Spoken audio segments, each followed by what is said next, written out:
Amigos, amigas de Sin Censura, estamos en la oficina de Jesús Ramírez Cuevas, vocero del presidente Andrés Manuel López Obrador, director de Comunicación Social de Presidencia. Jesús, gracias por recibirnos. Me imagino que un día ajetreado como es una costumbre ya.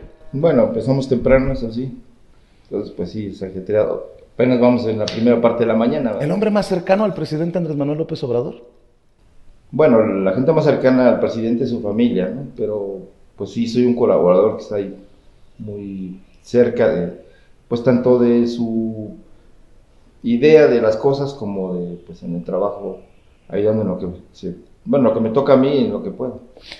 ¿Qué te toca a ti en medio de tanto ruido, de tanto veneno, de tanta guerra sucia? ¿Qué te toca a ti, Jesús? Bueno, atender la agenda mediática, tanto de un lado la comunicación del gobierno hacia la sociedad y hacia los medios de comunicación, pero también el monitoreo, el seguimiento de la conversación en las redes, del debate en los medios, de los puntos, digamos, importantes de la discusión pública, de, bueno, lo que puede impactar en materia de la opinión y que lo que impacta a la función de gobierno. Entonces, pues es, digamos, todo el conjunto de comunicaciones que hay en el día, porque todo finalmente es de interés público. Es la voz que escucha Jesús Ramírez Cuevas, el presidente Andrés Manuel López Obrador, para estar informado. Es Jesús Ramírez Cuevas los ojos, los oídos del presidente. Y te lo pregunto porque a lo que quiero llegar es, ¿cómo ha digerido el presidente esta guerra sucia de golpe tras golpe, de campaña tras campaña? Me imagino que son interesantes jornadas al interior de Palacio Nacional, Jesús. Bueno, yo hago mi tarea de monitorear y de llevarle, pues, temas al presidente y pues, las cosas que yo considero más importantes, porque no puede estar al tanto de todo. Él mismo tiene un sistema de información, tiene su manera de tener otras fuentes, el propio gabinete es una fuente, en fin, entonces él siempre se provee de mucha información, de muchos puntos de vista, no se contenta con una sola perspectiva de las cosas y le permite tener una visión panorámica. Entonces yo hago mi tarea, pero él también tiene otras fuentes de información. Esto de la guerra cotidiana con los medios de comunicación, sabíamos que desde el inicio del gobierno esto iba a ser una realidad, porque se estaba cambiando pues el régimen político y uno de los elementos centrales del régimen político era el manejo de los medios de comunicación para, digamos, imponer una visión y para, sobre todo, imponer los intereses económicos y políticos, ¿no?, de las élites. Al afectarse los intereses de las élites y también eh, pues, esta situación mediática, pues era obvio que iban a reaccionar.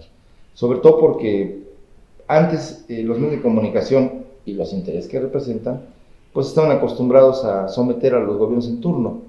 Es decir, aunque el presidente se resistiera, a final de cuentas iba a doblar las manos y aceptar la agenda, los intereses, los contratos y pues la lógica que siguen estos grupos en la élite, ¿no? Entonces, ya sabíamos que al romper con esta subordinación al interés pues, de los grupos económicos nacionales y extranjeros, pues íbamos a sufrir del lado de los medios de comunicación y ahora en las redes, pues esta campaña permanente, ¿no?, para desprestigiar la imagen del gobierno, para atacar de manera muy baja, usando temas personales, ¿no?, de los hijos, de la familia, cosas sin comprobar, pero bueno, aquí de lo que se trata es de desprestigiar, no de llevar a juicio a ningún gobierno. No ha habido ningún cuestionamiento serio de corrupción o de malos manejos. Lo que ha hecho la Auditoría Superior de la Federación o incluso reportajes periodísticos se han subsanado o se han resuelto o se han aclarado, ¿no? Jesús, el presidente ha dicho que no es personal, pero hay casos en los que ya se ha convertido en algo personal. Te han llevado también a ti al baile, te han subido al ring directamente al presidente, ya meterse con su familia, la campaña permanente contra o de ataque contra el hijo menor de edad del presidente Andrés Manuel López Obrador en las redes me parece de lo más grosero, molesto, me imagino, para un padre de familia. ¿Hay casos en los que ya es personal? Pues eso hay que preguntárselos a los medios y a los periodistas, ¿no? Porque esta obsesión con ciertos temas, esta obsesión con la vida personal del presidente, esta obsesión con querer reflejar o retratar a un presidente autoritario, hierático, enojado, con la espada desenvainada contra los medios, los periodistas, pues ese es pues ahora es una obsesión por querer ver lo que no hay. ¿Lo odian? Yo creo que en algunos casos, por los gestos que hacen, por el énfasis que ponen, por la enjundia y el tiempo que le dedican, yo creo que sí. Pero bueno, el caso del presidente no ha expresado ningún sentimiento, digamos, personal de odio o de rechazo al más íntimo, ¿no? Él sabe que en la política, la crítica y el debate pues son importantes. Entonces aquí también la otra parte de la comunicación, este contrapunto, esta obsesión de los medios y de ciertos periodistas para atacar al gobierno, para descalificar su proyecto y sobre todo vulnerar pues el prestigio moral del presidente o su liderazgo, pues han topado con pared, no ha logrado nacer de mella, ¿no? Entonces, no solo por la aceptación, sino porque también se han convertido en elementos que en la comunicación son muy importantes.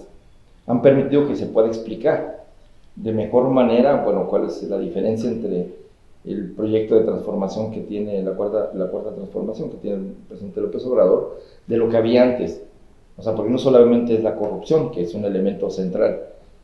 Antes había un sistema económico y político corrupto para beneficiar a una minoría, y ahora pues hay un gobierno al servicio de la gente, del pueblo de México, que está buscando que el presupuesto público alcance al mayor número de personas, sobre todo las más vulnerables, que haya proyectos de beneficio social y que las obras de infraestructura no se empiecen como negocios de las familias ricas o de los amigos del gobierno, sino con obras que tienen un sentido de reactivar la economía regional. En el caso del sureste es muy significativo cómo se pasó de una crisis del desempleo casi incluso del 70% en algunas regiones a pleno empleo, ¿no? Como ahora tenemos en el caso del sureste.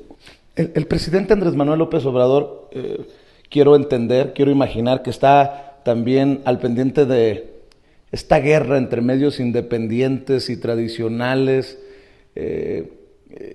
Creo que sería muy interesante hacer la lista de los medios y de los periodistas que constantemente golpetean, intentan pues lastimar este gobierno que encabeza el presidente Andrés Manuel López Obrador, y aquellos que buscamos desde una trinchera independiente reconocer cuando se tenga que reconocer y criticar cuando se tenga que criticar. A nosotros nos han dicho de nuevos chayoteros, que somos los lustradores de zapatos del presidente, y para mí resulta muy también revelador, porque piensan que el león, que el león piensa que todos son de su condición, y las cosas ya no son como antes. Esos que para hablar bien del gobierno recibían su chequecito, o para callar ciertas cosas cobraban muy bien. Y ahora también es fascinante lo que ha de alguna manera provocado esta cuarta transformación, la llegada del presidente Andrés Manuel López Obrador a la presidencia y este ejercicio llamado la mañanera, Jesús. Bueno, yo creo que el proceso de cambio del país ha implicado también la irrupción de nuevos actores. Uno muy importante, pues la sociedad que optó por una vía democrática y votó por el cambio. Pero también en el debate público, en la deliberación, en las formas de informarse y de formar su opinión, pues cambiaron, ¿no? La irrupción de las redes con nuevos actores, con ciudadanos haciendo labores de información y con pues jóvenes que están, sobre todo jóvenes, pero hay de todo, ¿no? Que están haciendo periodismo ciudadano, que es así como yo lo caracterizo, pues le han roto el monopolio de los medios tradicionales. El principal enojo de las televisoras, de los nombres importantes de medios de comunicación periodística o de la radio, es que ahora no tienen monopolio. Entonces ahora hay otros actores que forman opinión, que están en el debate público y que entonces rompen el consenso que ellos podían construir para poder generar situaciones políticas o de percepción o incluso crisis, ¿no?, informativas que pudieran afectar al gobierno. Ya no lo pueden hacer. Se ha platicado al interior del Palacio Nacional, pues también esta campaña para tratar de desprestigiar las mañaneras, Jesús. Recuerdo Riva Palacio que decía que no sé cuánto, 200,000 pesos por pregunta a modo al presidente. Víctor Trujillo en su personaje de Broso decía que tenía las pruebas para evidenciar Producciones Ramírez Cuevas y yo me río, y el PGSADCB, pero nadie ha podido básicamente decir, aquí hay pruebas de que es un gran circo para hacer lucir al presidente. Hace unos días estuvo Alberto Peláez, ha estado en varias ocasiones Jorge Ramos, hasta Denise Dresser ha estado en la mañanera. ¿Qué se dice al interior sobre esto, si es que se platica de eso? No, claro que se platica, pues sí, de la mañanera o la conferencia matutina es el principal instrumento de comunicación del gobierno, ¿no? Ahí es donde el presidente puede explayarse, explicar, reflexionar pues sobre y informar sobre por qué se toman decisiones y poder responder a las críticas, a los señalamientos, a las percepciones y pues obviamente el desempeño de la propia conferencia es fundamental, ¿no? O sea, cómo va la audiencia, los temas, el abordaje. Pero algo que no creen unos y otros es que en esas conferencias hay plena libertad, no hay una agenda previa, no hay preguntas elaboradas por nosotros, tampoco sabemos qué van a preguntar, tampoco no hay temas vedados, eso es inédito. En México nunca había ocurrido, nunca un gobierno, y menos un presidente, se había sometido pues al libre escrutinio de los medios o de los periodistas, sin que supiera un instante antes qué le van a preguntar. Entonces aquí, por eso va de temas locales o de temas individuales o colectivos de denuncias a cuestionamientos directos, ¿no? Algunos obviamente marcados por las agendas de los medios, que pues detrás de sus cuestionamientos pues hay el interés de empresas o el interés de grupos políticos que quieren llevar la conversación a su favor, ¿no? Por ejemplo, ahora en la reforma eléctrica, cómo han intentado desprestigiar la propuesta del presidente de reforma eléctrica, diciendo que es una iniciativa que promueve las energías sucias, que genera un monopolio, que va a destruir las bases económicas del país, que va a generar juicios millonarios. Todas esas son palabras que no tienen sustento, porque ni la iniciativa promueve las energías sucias, por el contrario, es que el Estado asuma la rectoría del sector eléctrico, es la mejor garantía de que haya una transición energética ordenada, porque hemos visto los abusos de la economía verde, de estas empresas que promueven la energía eólica o fotovoltaica, que lo que buscan son beneficios individuales o beneficios económicos, no el beneficio social. Y entonces lo que ha pasado es que se generó un esquema desde Alemania hasta España que se importó en México, que es darle todos los beneficios, incluso beneficios caídos del cielo le llaman en España, abusos de la industria eléctrica le llaman en Alemania, porque les han dado el control del mercado completamente a las empresas y la sociedad está en defensa y el gobierno y el Estado no puede hacer nada por proteger a la sociedad. Es el dilema que tiene hoy Sánchez en España, que tiene que ir a pedir permiso a la Unión Europea para intervenir en el mercado eléctrico porque se está generando una crisis social y política y económica en España muy grave, pero también en otros lugares como en Alemania con el problema de la guerra con Ucrania o del conflicto en Ucrania y Rusia, pues está en el centro del debate del asunto energético. Y todo lo que hay alrededor pues viene a darle la razón al presidente y su propuesta de reforma eléctrica. Entonces, en el debate, también la realidad se les está revirtiendo a los medios, ¿no? Entonces, esas son las cosas que la mañanera permite poder explayarse, conversar, poner ejemplos históricos, darle perspectiva internacional a las propuestas del gobierno. Y todo eso que llaman populismo, ¿no? Que son políticas populistas, pues en el día a día se va demostrando que son las mismas políticas que está proponiendo Joe Biden en Estados Unidos para poder poner orden al mercado energético. Macron, en Alemania, en España. ¿Por qué? Porque lo que está en debate es qué debe prevalecer, si el interés público y la estabilidad económica y política de las sociedades o el puro beneficio económico de las empresas eléctricas. Eso es lo que está detrás de la reforma eléctrica que propone Andrés Manuel López Obrador, poner en el centro el interés público, la soberanía energética, porque se nos vendió la idea que como la energía se podía comprar afuera más barato, pues ya no producir energía, comprarla toda, comprar la gasolina, no producir refinados, pero eso te vuelve dependiente del exterior. Y en momentos de crisis como la pandemia, o una guerra, o un conflicto comercial, pues se ve afectado el pueblo de México. Y aquí se ha demostrado que la política ha sido acertada porque no nos ha afectado tanto, nos afecta porque estamos en una globalización, pero no nos afecta de la misma manera como en otros países donde ya tienen crisis políticas y económicas. Jesús, tú eres la mano derecha del presidente. ¿Qué le molesta más al presidente? ¿Que le digan groserías como el pendejo que llegó a decir Aguilar Camín? ¿O que se hayan metido con la familia? Una cosa es el presidente, el político, el luchador social, y otra cosa es el hombre.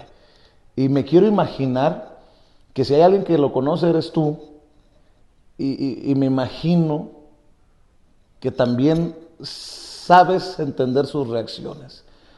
Te preguntaba hace un rato cómo ha digerido esta guerra sucia. ¿Cómo lo has visto al presidente? Bueno, el presidente lo veo cada vez más seguro, más fuerte en lo político, en lo personal, en sus convicciones. Lo que más le molesta al presidente es que una persona que ha dedicado su vida completa a luchar por la justicia, por la democracia y contra la corrupción, que le quieran poner en el saco de los políticos corruptos.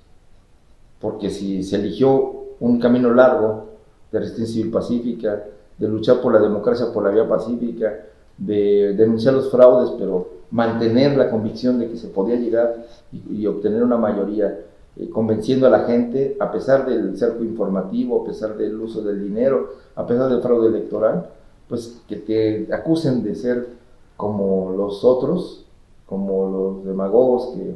Eso sí calienta, diría el presidente, ¿no? Sí, si le has dedicado la vida, has sacrificado la vida personal, a la familia, por estas razones, y que te acusen de corruptos, así no le gusta nada. Y lo otro, que es un poco más íntimo, estos ataques a la familia, pues los ve como una cosa muy baja, ¿no? Más bien retratan a la gente que lo hace, ¿no? O sea, que es gente que no tiene ningún valor ético y tiene muy poca moral.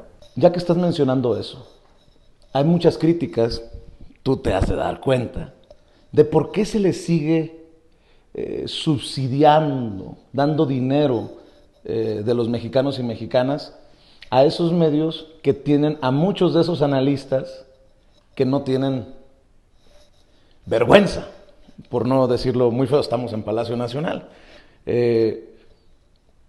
Veremos ese milagrito en el sexenio del presidente Andrés Manuel López Obrador, en lo que le queda de gobierno, que el presupuesto de la publicidad oficial deje de sostener a esos medios que tanto le han hecho daño a México y seguir sosteniendo a esas voces, a esos personajes que le han mentido, que han tergiversado, que han callado la verdad al pueblo de México. Y lo digo con mucho respeto. Tú sabes cuál es mi postura. De hecho, hasta aclaraciones ha habido en la mañanera sobre Sin Censura y El Loco de Vicente Serrano. Pero sí me duele ver que siga Televisa, que siga Azteca, que siga Radio Fórmula, que es la cueva de los lobos, recibiendo tantos millones. Y al final tú eres responsable de eso, Jesús Ramírez Cuevas. Es una utopía pensar en que algún día no va a haber publicidad oficial para los medios y que todo el mundo corretee la chuleta honestamente como deberíamos. Bueno, yo creo que hay temas que alrededor de eso. Bueno, primero sí soy responsable de la política de comunicación. Y sí, bueno, pues soy responsable de que a los medios se les incluyen las campañas de información del gobierno, que es una obligación de ley. O sea, el gobierno tiene que informar. Y es lo que justifica la comunicación a través de campañas pagadas. Porque es eso, no es que se le dé no tenemos ningún contrato con ningún medio por obligación, ni hay una cantidad de dinero determinada y acordada, y mucho menos comprometida. O sea que es mentira eso que dijo Rafael Loret de Mola, el papá de Loret, que se habían negociado 1,000 millones en publicidad oficial para que sacaran de Televisa a Carlos. Nótese mi sarcasmo. Te digo cuánto recibían en los sexenios pasados, no tenían llenadera, ni siquiera sabemos el monto real, porque por todos lados, y cada vez que hay un proceso de investigación de pues algunos procesos administrativos, de contratos y demás, aparecen medios.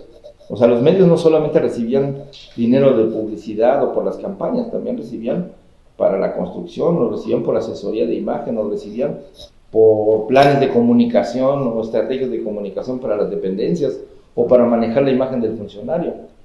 Eso en materia de comunicación, pero pues hay negocios de todo, cárceles, carreteras, playas. Y eso ya se acabó. Eso ya se acabó.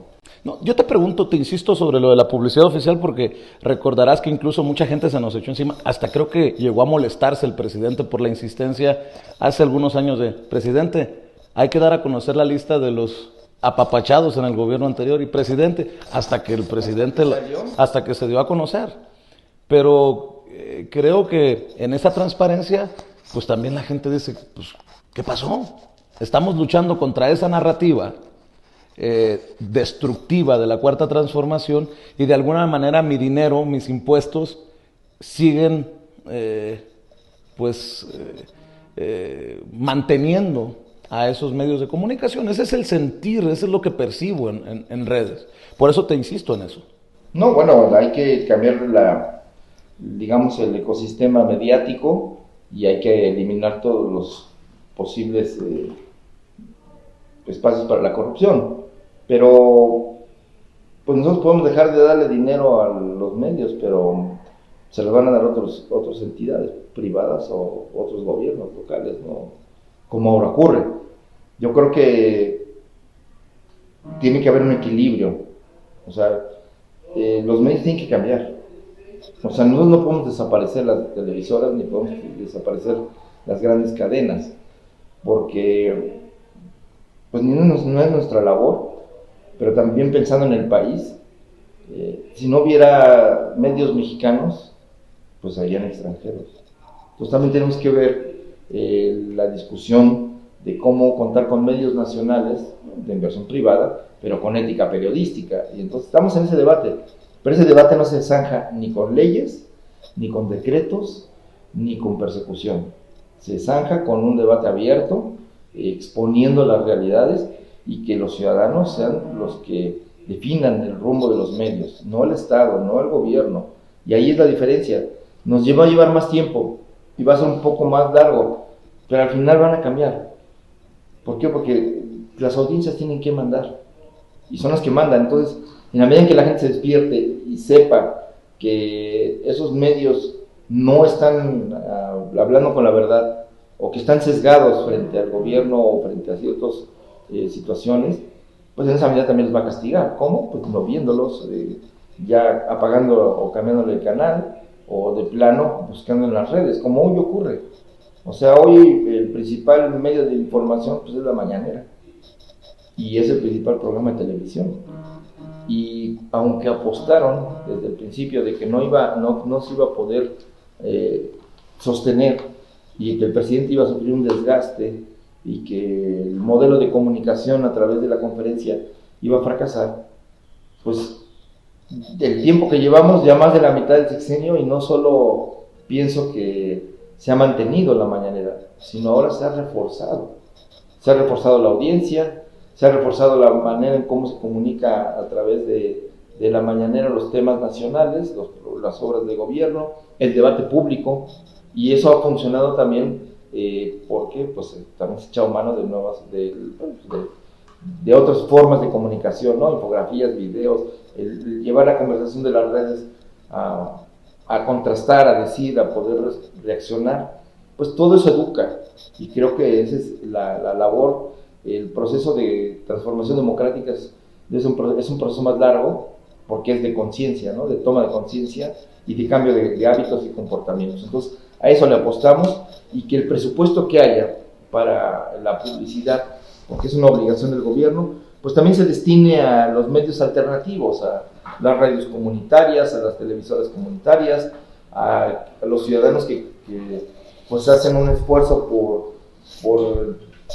estas tareas de comunicación, que se están profesionalizando, porque hemos visto cómo se pasó del amateurismo a una profesionalización un poco forzada, pero está sucediendo, y los medios ya sienten una competencia en las redes, en los medios alternativos, que por eso hay estas campañas de estigmatización. Entonces, en este nuevo ecosistema mediático es donde la mañanera funciona como un dinamizador, no solo pone la agenda, sino también cuáles son los temas y los abordajes. Y luego abre líneas de investigación que los propios medios, la mayoría alternativos, pero aunque hay revistas como Contralínea, por ejemplo, que hacen un periodismo de investigación de fondo para cuestionar temas importantes, y que finalmente pues han encontrado también la mañanera una manera de darlas a conocer. Entonces es interesante todo este proceso. Yo sé que tienes que salir corriendo, sé que no paran. Dos cositas nada más. ¿Qué tanto ve redes sociales el presidente Andrés Manuel López Obrador? Porque me da la impresión de que cuando te dice, oye Jesús, tienes el otro, el que vi, pareciera que el presidente dedica un tiempo a lo mismo revisar un meme que revisar una agresión en redes, que un video. ¿Estoy en lo cierto? Sí, le dedica tiempo. No mucho, porque no tiene mucho tiempo, pero sí, pues él, digamos, tiene un filtro, ¿no? Se le llegan algunos mensajes. Él mismo tiene, pues, una manera de cómo ha filtrado, pues, qué cuentas le interesan y qué temas los que ven. Y entonces, entre eso, pues, sí tiene una noción de cuál es el debate en las redes y cuáles son los temas importantes, y hasta cuáles son los memes más exitosos. Hasta en eso es histórico esta realidad, ¿no? de la comunicación. Y para cerrar, Jesús, ¿cuál sería el mensaje que sale de Palacio Nacional para la gente que se frustra, que se cansa, que se dice desilusionada en algún momento, que se desespera? Yo te lo pregunto porque México no es Twitter, ni YouTube. Yo veo a mi prima con discapacidades muy emocionada cuando recibe su apoyo.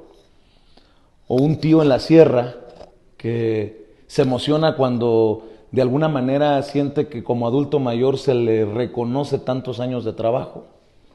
Pero también entiendo que hay mucha gente que quiere parar esto y desbaratarlo. ¿Cuál sería el mensaje? Todavía no hemos llegado al momento de que el presidente Andrés Manuel López Obrador se siente con nosotros. Productos de redes sociales, el caso de Sin Censura en YouTube. Ojalá que algún día se dé, y algún día se lo preguntaré a él, pero hoy se lo pregunto al hombre tal vez más cercano al presidente, el que está convertido en la mano derecha del presidente. ¿Cuál es el mensaje a la gente que está ahí, literalmente apostándole a la cuarta transformación? A mí me gusta más lo de la mano izquierda, pero... Bueno. Aunque soy diestro. Bueno, yo creo que hay un reconocimiento, ¿no? Lo de benditas las redes sociales, desde la campaña, pues hay un reconocimiento al papel que han jugado las redes en la transformación del país y lo que van a jugar, ¿no? O sea, este empoderamiento ciudadano que se está dando a través del uso de las tecnologías. Claro que el círculo rojo, o sea, la parte más politizada, más, no sé si ilustrada, porque luego hay mucha desinformación, pero bueno, la más politizada, la más enjundiosa, la más apasionada está en Twitter.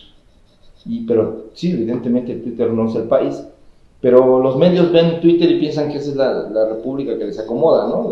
Hay polarización, pero uno va a la calle, va a los pueblos, va a las ciudades y no hay esa polarización.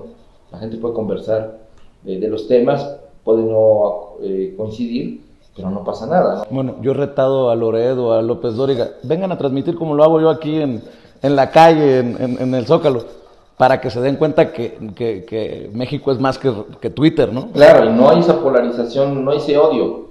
El odio que hay en las redes no existe en la sociedad, afortunadamente, y hay que procurar que pueden cambiar la conversación en las redes, pues hacia el diálogo, hacia la construcción de argumentos, de contrastar pensamientos, pero no de ofender, no denostar, no amenazar, en fin, como ocurre hoy, ¿no? Y creo que no me toques ese son que me pongo nervioso con lo de las amenazas. al presidente no se ha sentado con las redes, pero dialoga todos los días, de lunes a viernes, con las redes. O sea, hoy lo vimos con el compañero del charro político de Guadalajara, un joven recién egresado de la universidad, que es conductor de un programa y viene y articula un discurso, una crítica, y hace unas preguntas que el presidente mismo se sorprende por la claridad y por la forma en cómo expone, y dice, bueno, ¿y tú quién eres, no? Porque son los nuevos actores, eso es el cambio, y entonces ahí están las redes, y marcando pauta, y además diferenciándose del periodismo tradicional. ¿Por qué? Pues porque es un periodismo informado, es un periodismo que está preocupado, intentando representar el punto de vista de la sociedad. No prostituido. No, por eso muchas veces los medios, pues depende de quién los financie, a qué representan esos periodistas, ¿no? Porque pues, están obligados a cumplir la agenda o la línea editorial de los periódicos. Las redes no. Entonces, a veces el problema en las redes es la dictadura del clic, y el que es más escandaloso, el que grita más, el que ofende más, a veces lleva más clics, y entonces se van por ahí porque de esa manera pueden obtener mayores beneficios, ¿no? Pero hay que buscar otra forma de debatir en las redes. Finalmente, a pesar de los algoritmos, a pesar de la manipulación que puede existir para, digamos, manejar ciertos contenidos que no tengan gran difusión, porque ocurre. A pesar de eso, la dinámica social que se impone en las redes pues es de ciudadanos libres, y eso es lo que hay que propiciar y aupar y sobre todo promover.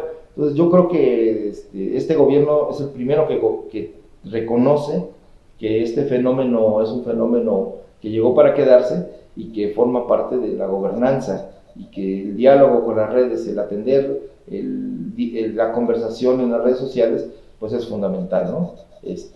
Normalmente se le dejaba a las agencias constructoras de estrategias de comunicación para campañas o para el gobierno el análisis de estas redes, ¿no? Pero ahora ya forma parte importante del análisis político de cualquier pues gobierno o de cualquier representante popular o aspirante a representante o partido político, porque pues es parte de la realidad, además muy vibrante, muy intensa y muy interesante. Te agradezco, Jesús. Espero que la próxima vez que te salude no sea en tu oficina, sino sea en una de allá de Palacio, de allá de más adentro. Claro que sí. Gracias por el tiempo. No, gracias a ti, Vicente, un saludo a tu audiencia. Claro que sí. Jesús Ramírez Cuevas, vocero del presidente Andrés Manuel López Obrador, hablando con nosotros sin censura. Amigos, amigas, regresamos en breve, pero mientras seguimos hablando sin pelos en la lengua, sin censura, usted puede suscribirse a nuestros 3 principales canales en YouTube. Sin Censura Media, en donde tenemos más de 1.600.000 suscriptores. Sin Censura TV, en donde tenemos más de 1 millón de suscriptores. y en Sin Censura Presenta, en donde queremos llegar muy pronto a los 100,000 suscriptores. Si usted ya está inscrito en Sin Censura Media, suscríbase en Sin Censura TV. Si ya está suscrito en Sin Censura TV y Sin Censura Media, suscríbase a Sin Censura Presenta. Recuerde que es gratis, no tiene que sacar un solo centavo de su bolsillo para apoyarnos. Dele clic en la campanita para que los señores y señoras de YouTube envíen las notificaciones cuando estemos transmitiendo en vivo y en directo o estemos subiendo videos. También nos puede seguir en Twitter en @Vicente Serrano y hasta en Instagram. Ojo, también estamos en Instagram. Son nuestras redes sociales y con el apoyo de ustedes seguimos creciendo, porque con ustedes todo, sin ustedes nada.